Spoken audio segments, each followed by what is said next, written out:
Buenas tardes, ¿cómo están? Nos encontramos nuevamente. Mi nombre es Marta Graciela Gómez, soy tutora de la asignatura Derecho Civil 3 Contratos. En esta primera y pequeña clase vamos a tocar la unidad o vamos a analizar algunos puntos de la unidad 1, ¿sí? Desde ahora en adelante yo voy a ir grabándole pequeñas clasecitas de unos 20 minutos más o menos, en la que les voy a analizar aquellos puntos que considero esenciales de las distintas unidades. Esenciales obviamente para el estudio de la materia, y de esta manera me puedo acercar un poco a ustedes y ayudarlos a el estudio de la asignatura, ayudarlos y acompañarlos en el estudio de la asignatura, ¿sí? Muy bien. Entonces, en esta primera unidad, como les decía recién, la idea es analizar y estudiar el concepto de contratos, obviamente, la naturaleza jurídica y después alguno que otro puntito de la unidad 1. Bien, entonces, en el artículo 957 del Código Civil y Comercial se define al contrato como el acto jurídico. Primer punto importante para señalar el contrato es el acto jurídico, ¿sí? Para señalar. Mediante el cual dos o más partes, otra frasecita importante para señalar, dos o más partes, ¿sí? Manifiestan su consentimiento. Otra palabra más importante para tener en cuenta. Acto jurídico, dos o más partes, consentimiento, ¿sí? Manifiestan su consentimiento para crear, regular, modificar, transferir o extinguir relaciones jurídicas patrimoniales. La última palabrita importante para subrayar, ¿sí? Entonces, de esto que venimos diciendo, o este concepto, entonces el contrato es el acto jurídico mediante el cual dos o más partes manifiestan su consentimiento para crear, regular, modificar, transferir o extinguir relaciones jurídicas de carácter patrimonial. Ahí vamos a analizar esta definición del artículo 957. Lo primero que hace la definición es establecer o determinar la naturaleza jurídica del contrato. ¿Cuál es la naturaleza jurídica? El contrato es un acto jurídico. Y así lo dice. El contrato es el acto jurídico, dice, ¿sí? Entonces determina o establece la pauta de que el contrato es un acto jurídico, ¿sí? Acto jurídico es el género. El contrato es una especie dentro del acto jurídico. ¿Qué me dice? Mediante el cual dos o más partes. Me está diciendo que el contrato como acto jurídico es bilateral. Tiene que tener como mínimo dos partes y se refiere a partes como sectores de intereses distintos, ¿sí? Es decir, supera la definición del antiguo artículo 1137 del Código de Vélez, cuando dice que el Código de Vélez se refería o hablaba de personas, y acá el artículo habla de partes como intereses distintos, como sectores de intereses distintos, ¿sí?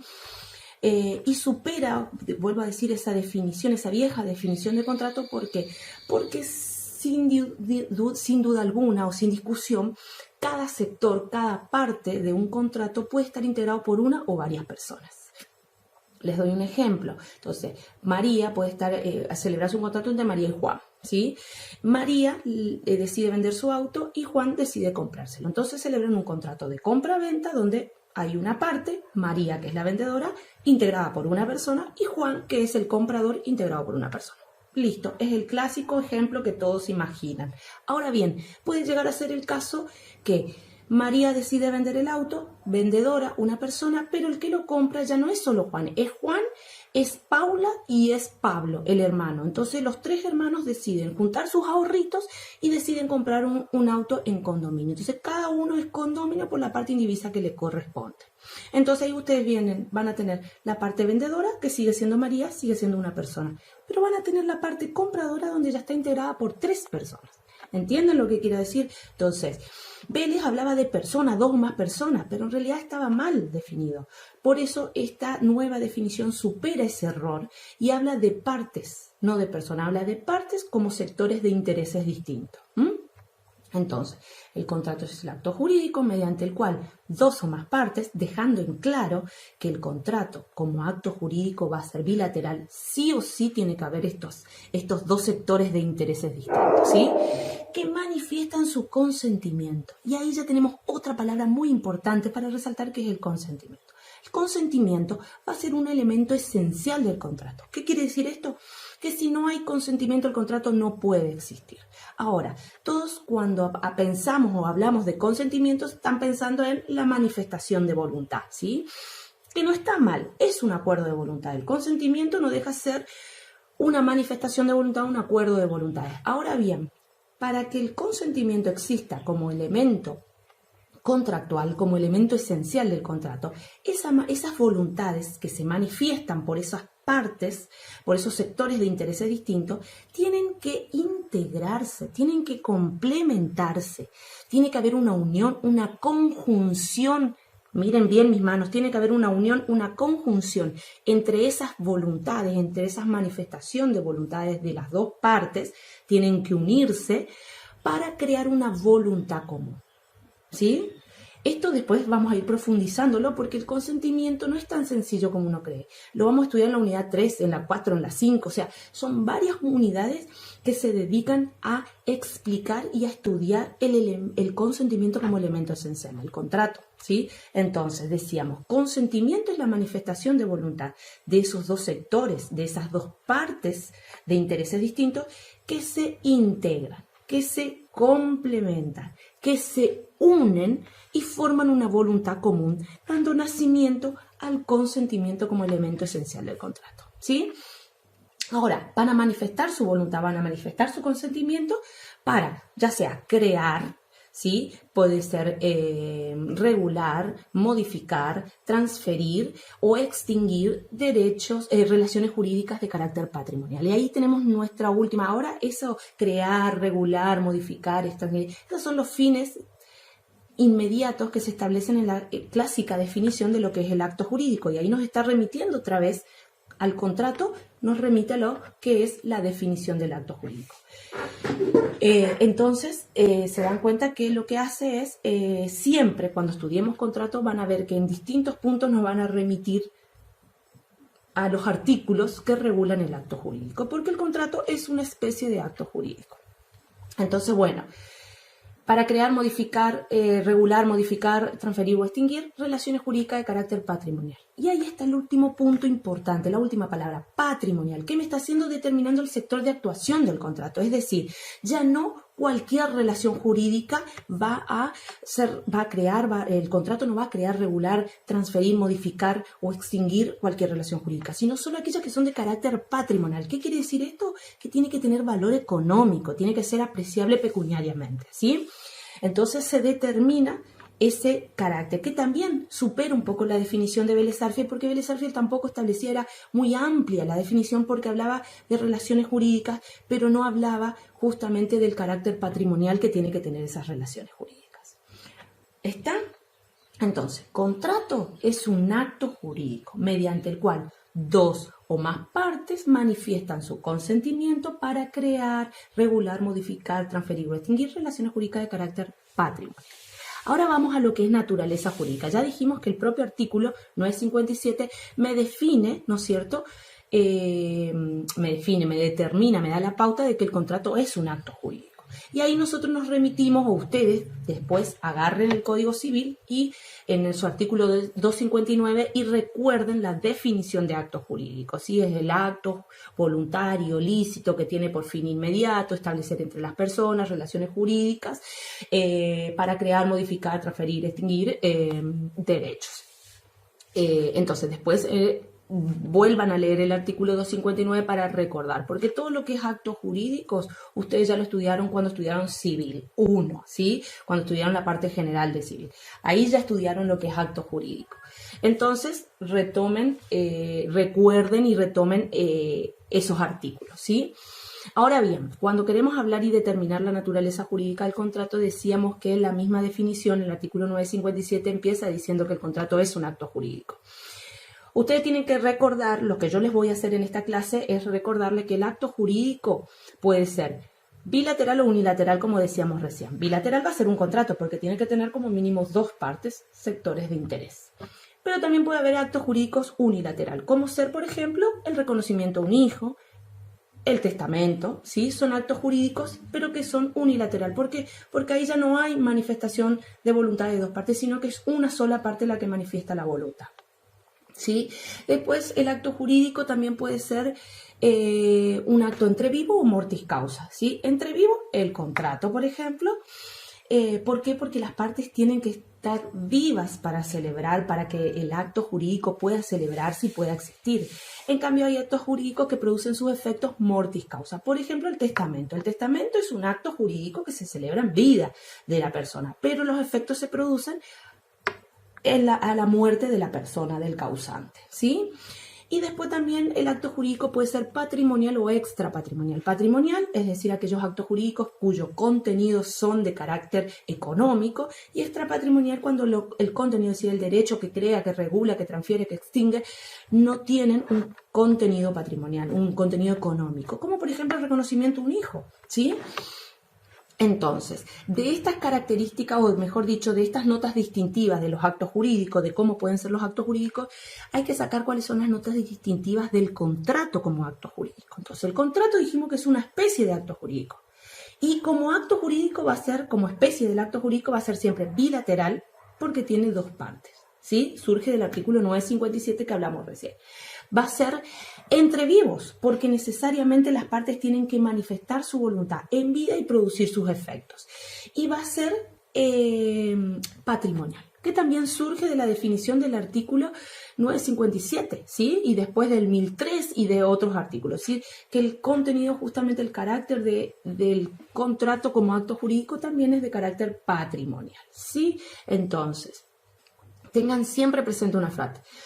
Todo contrato es siempre un acto jurídico, pero no todo acto jurídico es un contrato. Hay muchos actos jurídicos, ustedes ya lo estudiaron anteriormente. Pero el contrato como acto jurídico es bilateral, es patrimonial, es un acto entre vivos, ¿sí? Bien. ¿Qué más queremos hablar respecto de esta unidad? De esta unidad, lo otro que le quiero resaltar es el tema de las fuentes de las obligaciones. Ya es un tema que ustedes lo tuvieron que haber estudiado en Civil 2, justamente en obligaciones, cuáles son las fuentes, de dónde nacen las obligaciones. Ahora, acá el programa habla de varios temas.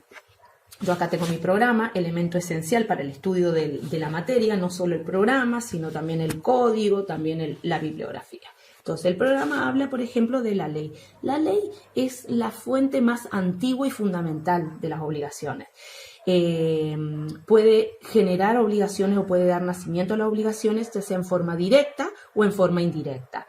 Después tenemos el contrato, que como ustedes habrán estudiado en obligaciones, el contrato es la fuente principal de las obligaciones. ¿Por qué el contrato es la fuente principal de las obligaciones? Porque el contrato mueve a toda la economía, en toda nuestra vida. Nosotros estamos constantemente celebrando un contrato, es decir, hoy por ahí estamos un poco más restringidos en nuestra voluntad, en nuestra libertad, mejor dicho.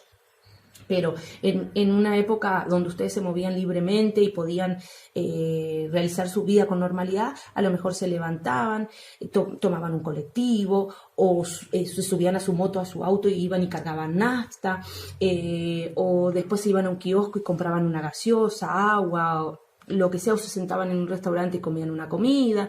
Es decir, o capaz incluso llegaban a su casa y al llegar a su casa su mamá le decía: fulanito, andate al kiosco de la esquina y me traes 1 kilo de pan. Y ahí fíjense toda la cantidad de contratos que celebramos. Contratos de servicio, contrato de compraventa. El de la mamá es un contrato de mandato, no deja de ser un contrato de mandato, por más que sean sus padres que los mandan a comprar pan, no deja de ser un contrato de mandato. Entonces, el contrato está en todos los aspectos de la vida de la persona.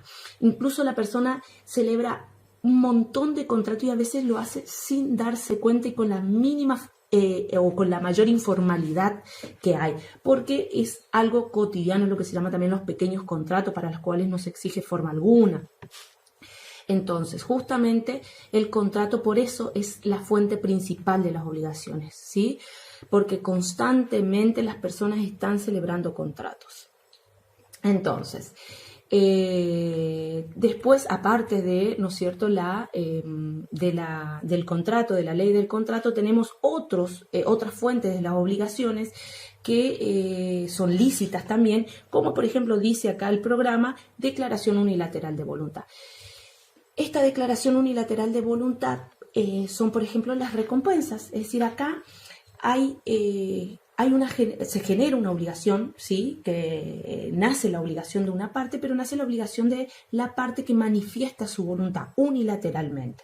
Y les daba el ejemplo de la recompensa. Hoy se estila mucho que cuando se pierde un animalito, una mascota, que uno lo quiere mucho, o cuando, por ejemplo, perdemos, qué sé yo, nuestra cartera o nuestra billetera, o perdemos una llave, generalmente publicamos en las redes, pegamos afiches en nuestro barrio y ofrecemos recompensa, ¿sí? Esa recompensa es una declaración unilateral de voluntad que hace nacer la obligación. Nace la obligación del que manifestó su voluntad ofreciendo la recompensa. Así también, por ejemplo, pueden ser los títulos de valores, también lo son las,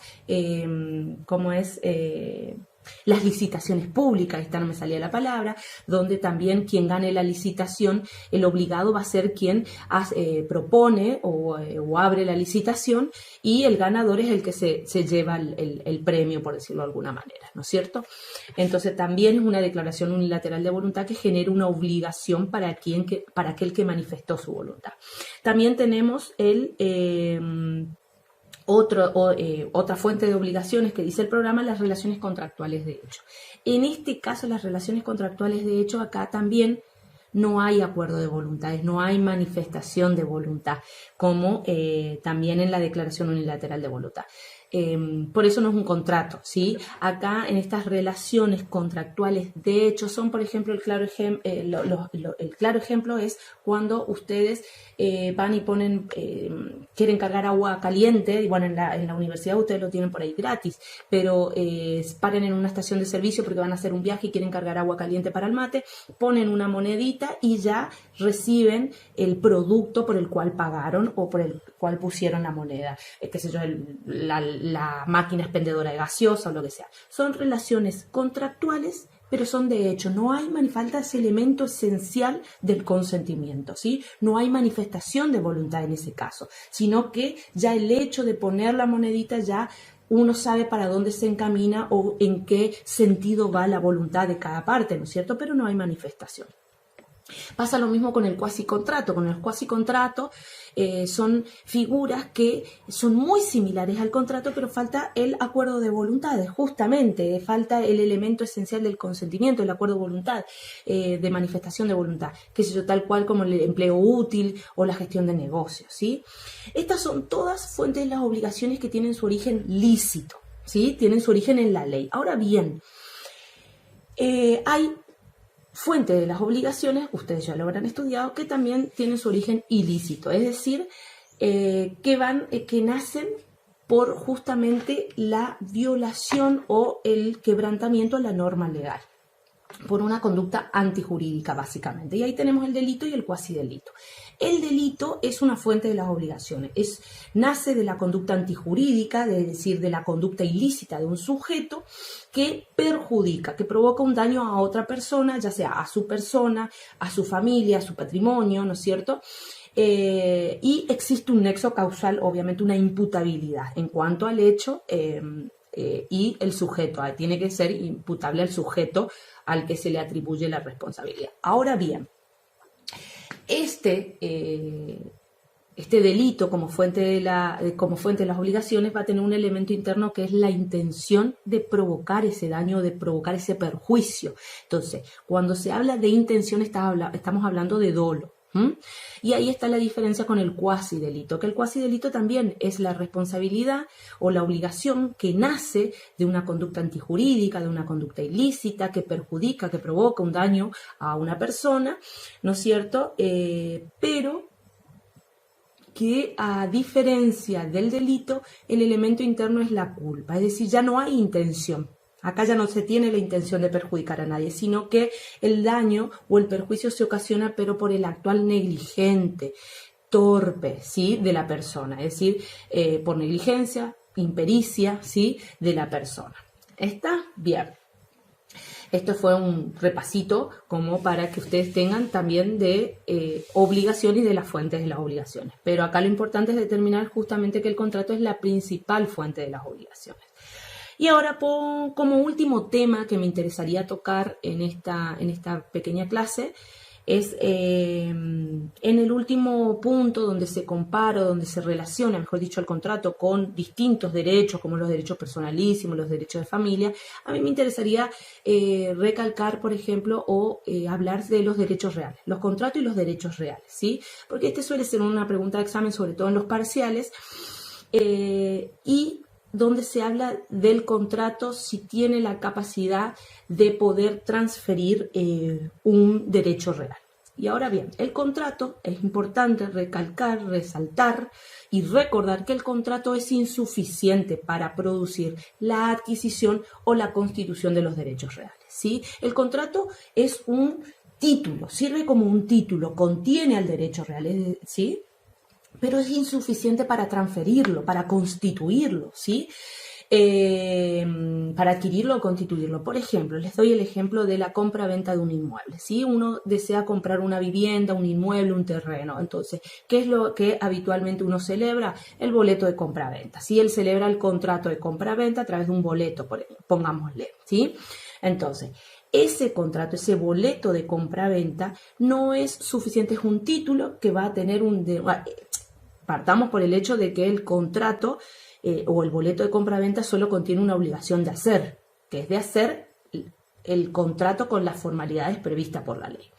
Pero pongámosle que hicimos el contrato con las formalidades, compramos el inmueble, fuimos a un escribano y lo hicimos por escritura pública. Ahora, ese contrato contiene el título, es un título del derecho real de dominio, pero no me autoriza, o mejor dicho, yo no lo adquiero a ese derecho de dominio por ese contrato, sino está acompañado de otras formalidades. Es decir, en conclusión, el contrato sirve como título del derecho real, pero es insuficiente para la transmisión, para la adquisición o la constitución del derecho real, porque tiene que estar acompañado de otras cosas. Uno es la tradición, acuérdense, la tradición es la entrega del bien, ¿sí? Y la transmisión del bien. Y la otra es la inscripción registral, es el título del título y de la inscripción registral. Es decir, por eso yo les decía, si ustedes tienen un boleto de compra-venta, si ustedes tienen un contrato celebrado, pero no lo inscriben en el registro de la propiedad inmueble, si no hacen la inscripción registral correspondiente, ese derecho real no nace, no se constituye, ¿sí? ¿Se entiende? Es decir, que quede claro eso, que el contrato sirve como título para el derecho real, pero es insuficiente para la transmisión o la adquisición de ese derecho real. Hay que acompañarlo, no solo de la tradición, sino también de la inscripción registral, ¿sí? Después vamos a profundizar un poquito más de esto, sobre todo cuando hablemos de la conversión del acto jurídico y demás. Pero eso es lo importante acá de determinar, ¿sí? Acuérdense que un contrato solo no es suficiente, ¿sí? Porque debe estar acompañado de la inscripción registral, de la tradición la inscripción registral, para que así se pueda transmitir y adquirir el derecho real, ¿sí? Bien, bueno, creo que no hay otro tema tan importante o trascendental acá en esta unidad 1. Creo que por esta primera clase es suficiente con estos temas, el del concepto, naturaleza jurídica, un pequeño resumen de lo que son las obligaciones. Para esto van a tener que recordar o rememorar Civil 2. Y bueno, y este puntito que es el que más me interesa en cuanto a el contrato y los otros derechos. Bien, acá terminamos entonces en esta primera clase. Espero les haya servido estas pequeñas explicaciones e instrucciones y nos vemos en la próxima. La próxima vamos a hacer la unidad número 2 y vamos a hablar de los elementos esenciales, accidentales y un poco de clasificación, de la clasificación, por lo menos de la clasificación legal. Bueno, quedo a su disposición para cualquier consulta. Ya tienen mis medios de comunicación, el correo, el WhatsApp, el grupo de WhatsApp, cualquier cosa, cualquier cosita, cualquier duda, cualquier inquietud que les surja, estoy a su disposición. Saludos a todos.